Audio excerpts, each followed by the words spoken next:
boats have to pump a wide variety of liquids. And you might not know it, but there are many different kinds of pumps that can do the job. This one is known as a hollow rotary disc pump.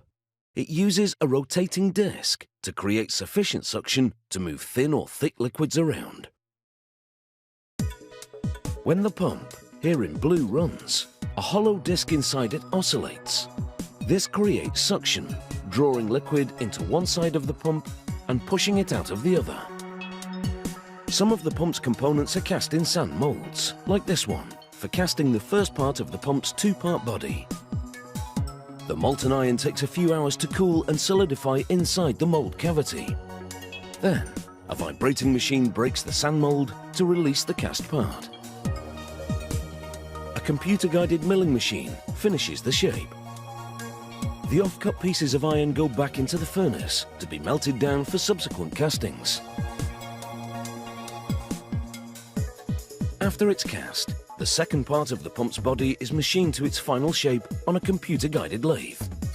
The pump's hollow disc, which the lathe machines from a bar of steel, requires a complex cut that only this electric discharge machine can perform. Its cutting tool is a gold wire, charged with a high-voltage current conducted by water. Guided by a computer, the wire erodes the metal in its path, cutting a teardrop-shaped opening in the disc. A laser printer engraves a part and batch number on the finished disc. To assemble the pump, an engineer begins with the first part of the two-part body. Glue is applied to the shaft sleeve, and that's inserted into a channel in the middle. Next, they insert a lantern ring in the same channel from the back. A bearing is then placed on top of the lantern ring.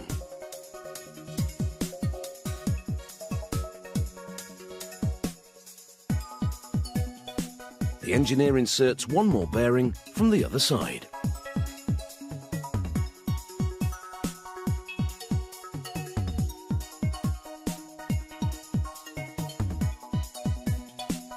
Finally, the pump shaft is inserted through all the bearings in the channel. The bearings minimize friction, enabling the shaft to rotate smoothly.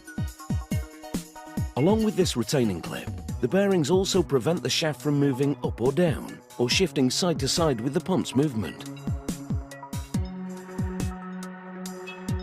Engineers then take the second part of the pump's body and glue a bronze plate, called a diaphragm, into a groove at the top.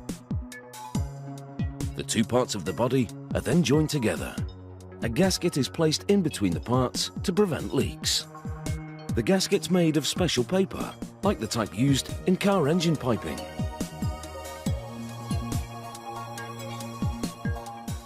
The two parts of the body are fastened with 10 large bolts, and a heavy-duty steel spring is installed in a groove in the shaft. A steel cap keeps the spring firmly in position. The spring is compressed with a tool, and a bronze stem bushing is inserted. This spring loading is critical because it enables the disc to adapt to thin or thick liquids without clogging or getting damaged. Next, they mount the hollow disc onto the bushing and bolt on the front cover. When the motor turns the pump shaft, the hollow disc oscillates around the diaphragm, which acts as a barrier, separating the suction side of the pump from the discharge side. This plate covers the spot where later the customer will install a safety valve. The oscillating hollow disc produces suction, which pulls liquid through the inlet port, then pushes it out the opposite side through the outlet port. The pump is then spray painted. Next, a metal coupling joint is installed, which is comprised of several parts, including rubber brackets, which make the joint flexible enough to withstand vibration. These parts prevent the connection between the pump and the gear reducer becoming misaligned. The gear reducer lowers the motor speed from 1,800 revolutions per minute to the disc oscillation speed of 300 RPM. Being able to lower the rotation speed is critical, as it enables the pump to move liquids of different viscosities. The disc can also rotate in reverse, allowing liquid to be loaded or unloaded using the same pump. So you could say, The engineering of this powerful pump truly socks.